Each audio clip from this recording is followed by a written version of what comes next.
This is the original esport racing game. This is iRacing.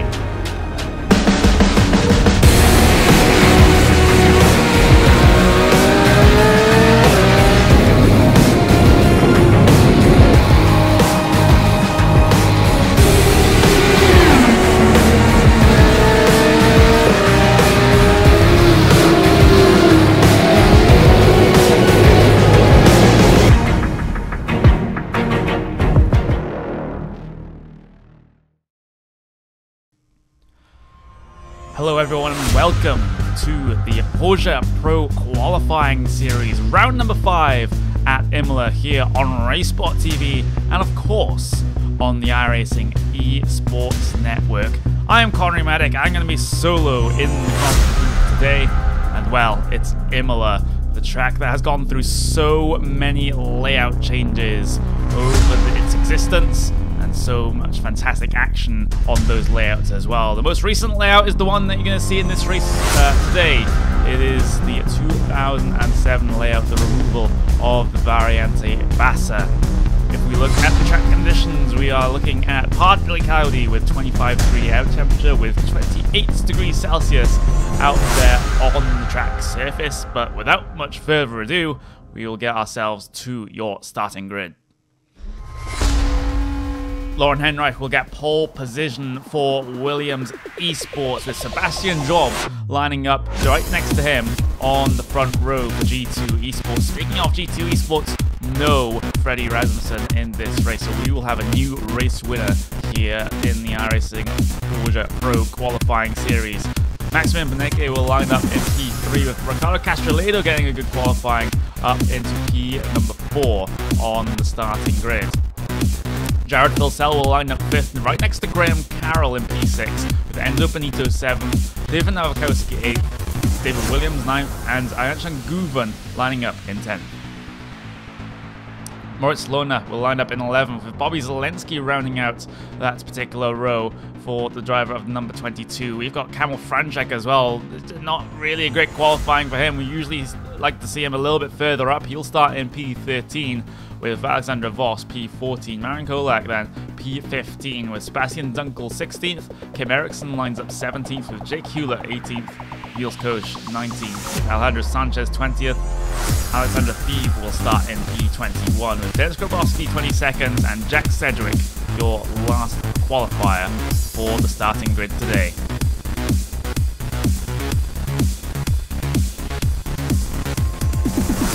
So we're just about ready to get going here for round number 5 of the iRacing Porsche Pro Qualifying Series at Imola.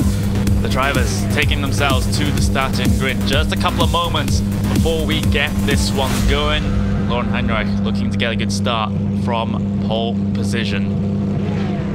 The engine notes will rise then for round number 5 before these cars get themselves stormed down to turn 1. Very good start from Heinrich. It's a horrible start though for Maximilian Benecke from Pure Racing team behind. There's a Coanda Simsport start. David Williams had to take to the grass to try to avoid him.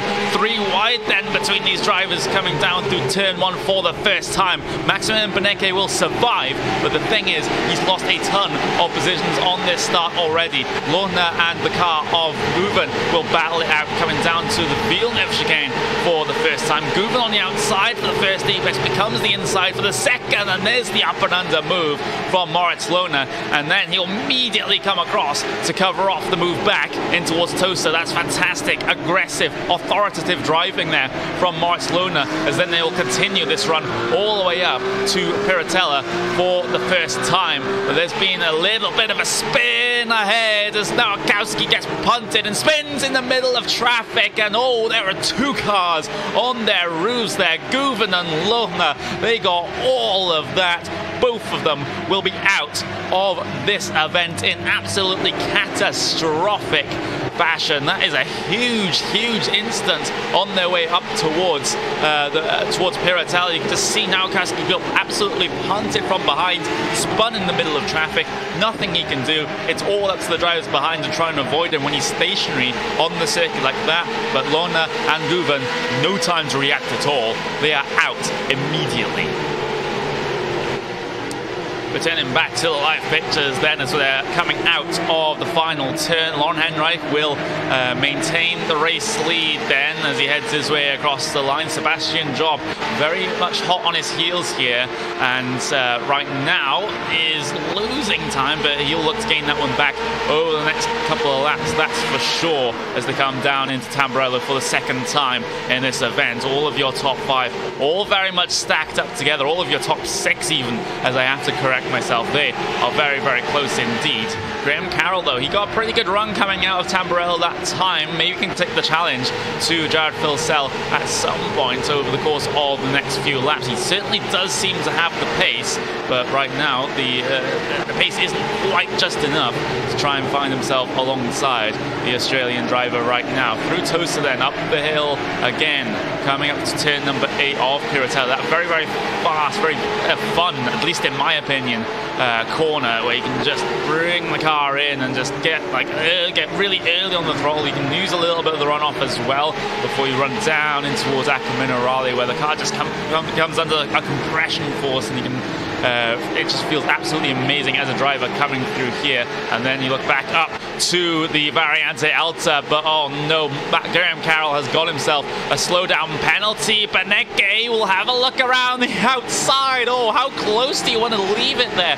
If you're Benecke, you'll get squirrely on the exit, but you'll take it side by side with Graham Carroll all the way down to turn number 14, the first of the 2 regattas. Carroll will be on the inside, Benecke on the outside, so squirrely on the brakes down into here. There's a bit of contact between the 2 of them as Benecke will find the inside line for the final corner. Squeezes his competitor out onto the runoff as they will continue the battle all the way down the pit straight. Here comes David Williams then, maybe looking to make it 3 wide in this situation. He's looking for the middle. There's a car's width there, but I don't think Williams will go for it. Carroll and Benecke will continue to battle into turn 1. This time Benecke on the inside, able to secure position, and here comes Williams. Oh, he almost had the move there over Carroll, but slipped the car in the middle of the corner, wasn't able to keep it there to be able to challenge coming through the rest of the first sector. But that is fantastic.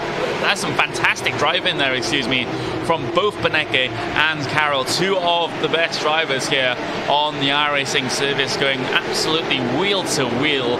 Absolutely incredible stuff, fantastic racecraft, but I don't think this one is going to be done anytime soon, as up towards Piratella they will go. Williams on the back of this train, and right now he is up 1 position on his on his start time, on his qualifying time, excuse me. But then in towards Acqua Minerale they will go. Can't find any more positions right now, although there is a battle going on behind these guys right now. It is Kamil Franczak and Alexandra Voss. Those guys are getting pretty close indeed towards the Variante Alta chicane, and they might even just tag onto this onto the back of the battle ahead of them between the 3 cars. So that could be particularly spicy indeed to have a 5-car fight for the same position, but as it stands right now, it's very, very early on in the race, so I don't think that many of these drivers will actually be willing to take that sort of a risk this early on. But maybe later on in the race, when the opportunity presents itself, definitely you just have to go for any move that even just presents itself to you. Into one again amongst this group.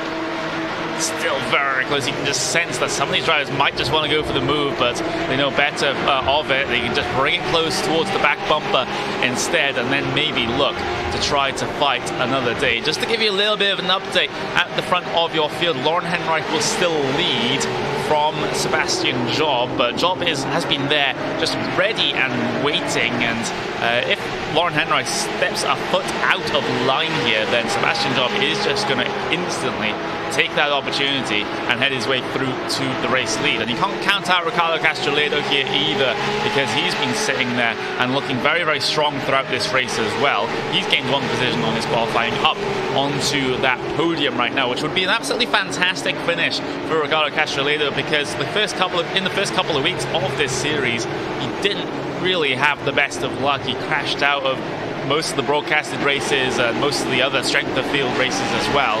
But over the past week or so, he's really started to claw those points back, and he's one of those drivers that is sort of on the edge of getting himself inside that top 20, which is your sort of safe mark in terms of getting into the iRacing Porsche World Championship, because the top 20 in this series are guaranteed to get themselves through to the World Championship.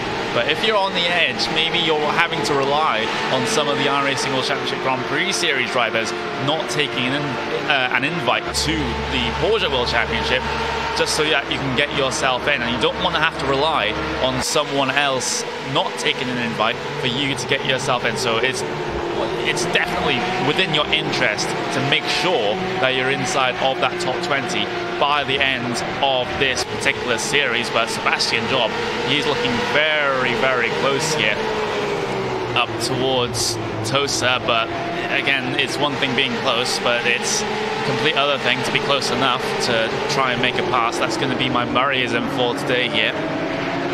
But a very good run out of Tosa for Sebastian Job.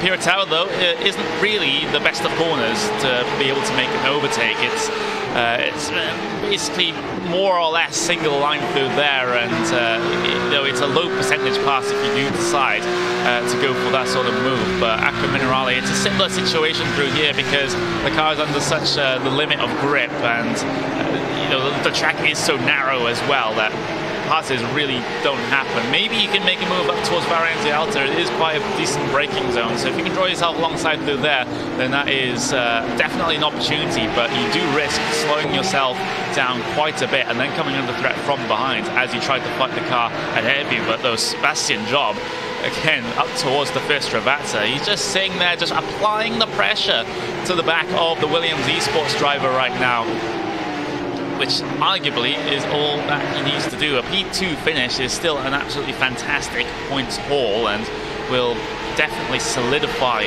Sebastian Job's position inside the top 10. But here comes the run then with the slipstream, with the draft. Outside line chosen out onto the grass as well for Sebastian Job. That's how much of the track he wants to use. And then inside for the second apex becomes the outside for the third. And Heinrich, he will maintain position now. But Sebastian Job, that was a statement of authority. That was a statement of intent that he is in some way faster than Lauren Heinrich, at least in the clear air.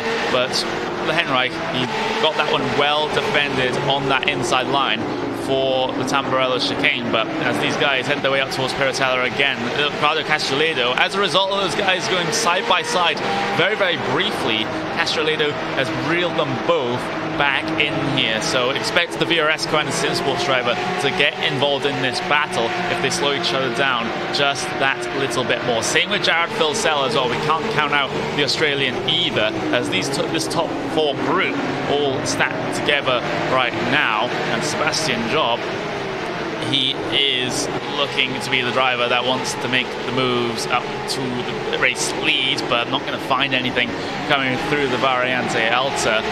Meanwhile, if you're wondering about battles further back, as you have the battle for number 6 on between Maximilian Benecke, Graham Carroll. We saw Maximilian Benecke able to make his way by just at the start of the race, but he's managed to gap Graham Carroll slightly here, but it's not much. Graham Carroll is definitely still within a shot at gaining that position back. But then you look further back, you look at David Williams and Alexander Voss. Same with Kamil Franczak, Marin Cholak, Jake Hewlett, all stacked together in this mid-pack. You can even count Denis Grabowski in that one as well. As my attention keeps being diverted to the battle for this race lead, because Sebastian Job once again was very close in towards Tamburello, but he messes up that particular sweeper. Now Castroledo in P number 3 looks to get himself further up in terms of the steps on that podium. Filsell also wouldn't mind being on it as well. Then up and towards Tosa, just the status quo will be maintained up through there just for this moment. But this is really one of those battles there where if there's a flashpoint, then everything can become very, very chaotic indeed. up through Piratella and down through Eco Minerale once again. It's going to maintain the same way here. Just looking a little bit further back though, we've still got the battle between Cholak and Jake Hewlett. Says Hewlett, you got very close through Piratella that time, but as I've already mentioned, it is a very difficult corner to be able to make an overtake, and even Gaboski behind got very aggressive on the brakes there, almost ran into the back of Jake Hewlett through Eco Minerale, and that is potentially a sketchy situation, especially when you consider that Eco Minerale on the exit there, if you take a little bit too much out of the exit, if you come in a little bit too hot, then you can get hit with a slow down penalty. So that's one of those things that the drivers really do have to keep in mind here in this race. It's the slow down penalties, either through Eco Minerale or up through the Variante Alta as well. It's a really easy place to get yourself a penalty. On towards lap number 8 now. Heinrich still leads from Job, from Castroledo, from Philsell, and well, your race leader right now of Heinrich is starting to gap the 3 cars behind him, so this is looking more and more unlikely right now for Sebastian Job as Heinrich does turn on the afterburners on the way down towards Villeneuve. But these guys further behind, Castroledo, I think he'll be very, very confident, very comfortable, finishing P number 3 in this one. But Philsell, he's going to have a pretty good run of things as well. Of course, had a fantastic, good couple of results earlier on in this season. Looking to repeat the same in this particular event. The podium would be again a very good points haul, and points do well. They don't particularly mean prizes in this event, unless you count the prizes getting yourself into the World Championship, into the Porsche World Championship. Excuse me, the World Championship Grand Prix Series. Unfortunately, does not exist anymore. So I know some people will want it back, but maybe we'll just have to wait and see what happens in regards to that. But as you can see, these guys, they just really hop over the curbs coming through Variante Alta. It's those kind of curbs are really, really vicious, really, really deadly sometimes. But if you're in a car that can just completely monster over them like that, then why not take all the advantage possible? Coming to the end of lap number 8, I'm noticing Lauren Heinrich is really taking the maximum amount of track possible coming on the exit of the final corner, or even dipping 2 tyres into the gravel on the outside of the circuit there. So Heinrich is leaving no time on the race circuit right now, and that may be just as well, because that's where he's finding all the time on the racing circuit compared to Sebastian Job right now. Did a 1:43.459 the last time by, compared to the 1:43.507 from Sebastian Job. So Heinrich just easing this gap out a little bit for the race lead, which is all that he needs to do in terms of his competitors behind. Castroledo, though, he's also dropping off the back of a leading pair. Oh no, Lauren Heinrich. He's actually lost, he's got a slowdown penalty, he's lost the race lead, and now he's having to battle with Castroledo coming around the outside of Tosa. They'll take the battle all the way up to Piratella there, and now Castroledo on the inside. What can he do? He actually just backs out of that particular move, but oh my word, Lauren Heinrich, he might have just thrown it away here, coming up towards the final half of this race. Just as I was praising him about how he was edging out the gap, how he was holding position, he goes and does that coming through the Villeneuve chicane, and now he has to race from behind to try to take this race lead back away from Sebastian Job. Oh, how things change so quickly here in the iRacing Porsche Pro qualifying series. Down towards the first and second revats as they will go. Sebastian Job has been gifted the race lead, and maybe, just perhaps, the race win as well. But Heinrich, he won't give up in this particular situation. Although, has he got another penalty off of the exit of the corner? Off of the exit of the final corner? It seems like he has. He's so slow coming through there. Castroledo has managed to make his way by. Can Philsell be able to get his way by as well? That is the big question coming up to turn number 1. That's not going to work for Philsell, but oh my god, the mistakes are just piling up right now for Lauren Heinrich from the race lead down into P number 3 over the course of just a single lap in 2 separate mistakes for Heinrich. He must be absolutely fuming. And now, how well can Castroledo defend this from Heinrich? That is the bigger issue that these drivers are going to be concerned about right now. But Heinrich's going to be following so close, coming off of the corner of Tosa, looking for the inside of Piratella. Not going to work. I've never seen anyone make it work coming through there, at least in these particular cars, as Heinrich is following all over the back bumper down into Acqua Minerale, but simply not going to work at this stage.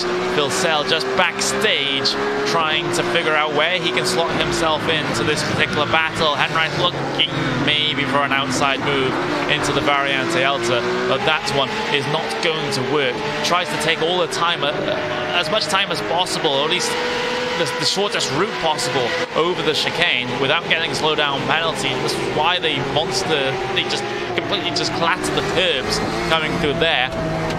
But Heinrich, he is still stuck behind the VRS kind of sim sports driver of Ricardo Castroledo, and this is just allowing Sebastian Job to start to get away, start to run away at the front of the field. Heinrich then looking for the inside, coming up to the first corner, and will he gain the position? He will gain the position pretty easily indeed.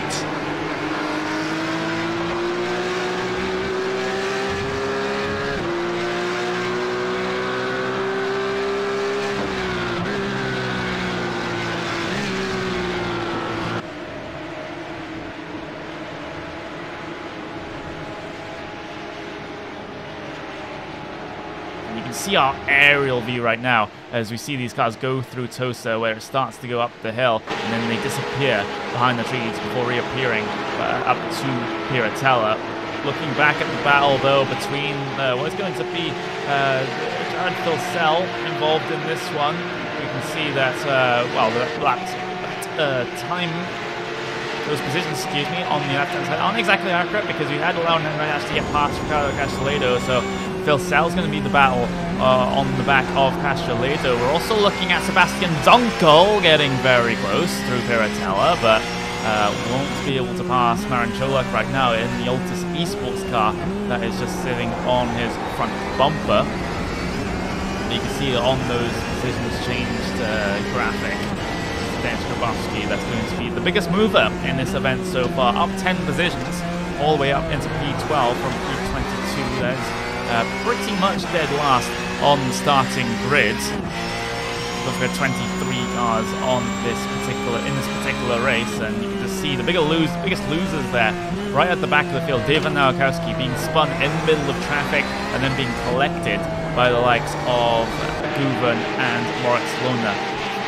Exactly a third of a second between Sebastian Dunkel and Marin Cholak right now. You can just see on those lap delta graphics that we have in the bottom right hand side of your screen. Lap number 9 gained 1.5 tenths of a second, and then lap number 10 gained a whole bunch of time. That's 6.5 tenths of a second. But on that lap he will lose slightly. But here comes the move potentially from Dunkel. He had a little bit of a sniff, a little bit of a look into turn 1, but decided not to go for it. I'm also having a little bit of a spot onto the front of Marin Cholak's car because it just seemed to have just the tiniest little bit of damage on the front of that car, which can affect the car all the same. Through the chicane they'll go, up through Tosa, and this track is kind of one of the more difficult tracks to try and make overtakes. Even though you can have some extended side-by-side battles, especially coming through the first and second set of sweepers, to actually try to instigate that, it is quite tough. You can do it on the brakes into turn 1, but on the rest of the circuit, it is kind of tricky unless you do want to go for an absolute lunge down the inside of something like the Vatsa corners right at the end of the lap.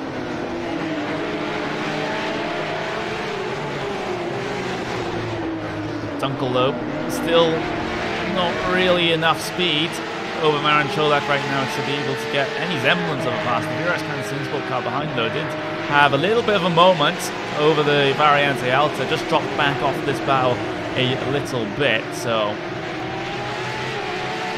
He won't feature in this battle particularly once these guys get themselves fighting, but out of the final corner they will go. We've got just under 9 minutes remaining in this particular event. Dunkel, he can really use the slipstream now all the way down to turn 1 and try and get this pass done, but is he going to be close enough this time? He certainly looks like he could be close enough this time if he decides to go for the lunge. You can see by the body language of the car that he does want to sling it down the inside, but simply can't and simply won't because it's way too risky.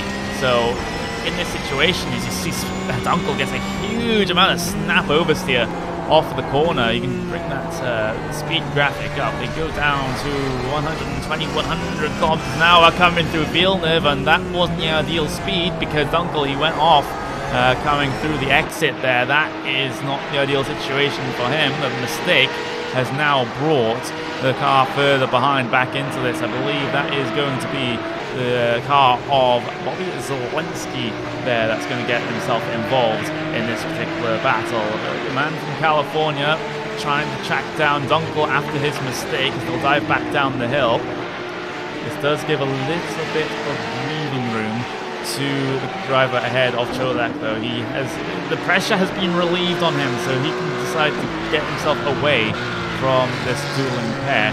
Remember, if you do want more iRacing action, then subscribe to the iRacing Esports Network for all of your racing needs from, of course, here at Racesport TV. We've got DSRC, Soonspeed TV, so many other broadcasters that broadcast on this channel. You pretty much won't go without racing for any really extended period of time here on the iRacing Esports Network. Coming up, we do have the start of the eNASCAR Peak Antifreeze iRacing series. The driver draft is done for that particular series. The top tier of oval racing on the iRacing service gets itself kicked off on February 12th for the Daytona 500, 5 p.m. EST for that one. That is going to be gone, but up then through for the racing that's going on right now. We've got David Williams, Cameron Franchak looking pretty close, but the driver of Triton Racing not able to pull off any moves just yet.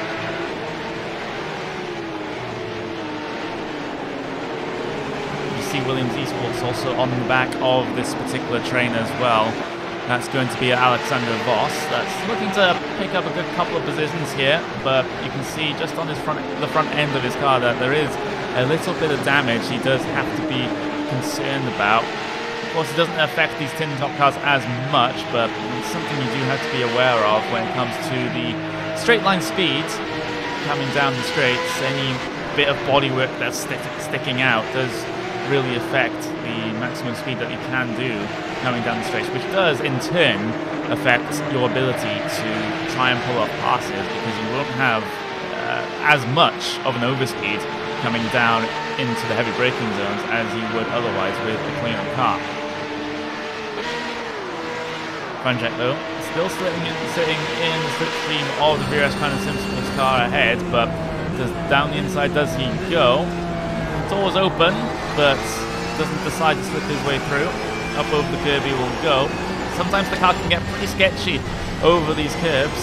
You have to be a little bit careful. The exit curves are fine, it's just the curves on the inside which can be particularly tricky. You see the sleeping policeman on the inside of the curbs, and Cameron Franchak now, he is getting threatened from behind by Voss. Oh, Franchak has to go off the circuit, and this is now the time for Voss to try to attack around the outside, but wasn't able to carry enough momentum up through there, has to stay behind for now. But those are the slight mistakes that I've been talking about with these curves, especially through the first sector, that if you step a foot out of line, that's going to mess up your entire rhythm coming through the rest of the corners in that particular section, and it allows the cars very easily that are behind to try and catch themselves back up and try to capitalize on the mistake that you have made.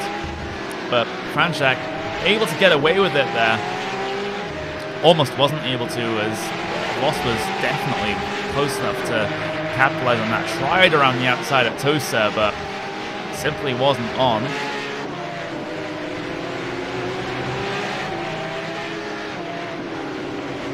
But Mercedes trio just continue to head their way around the track. You can just see that the DRS Cranston sports car ahead. That one's going to be David Williams, looking comfortable, not looking phased by anything that's happening behind him right now, and that's one of the traits of David Williams in general. He is pretty cool as a cucumber behind the wheel. Doesn't really get that frustrated, at least in terms of his driving. I can't speak to how he acts in anything like TeamSpeak or Discord, of course, but at least out on track, he is one of the calmer drivers out there. You just see he's just getting the car up over those curves and just going on two wheels there, coming through the first sector. That's how aggressive with the apexes that these guys are being, but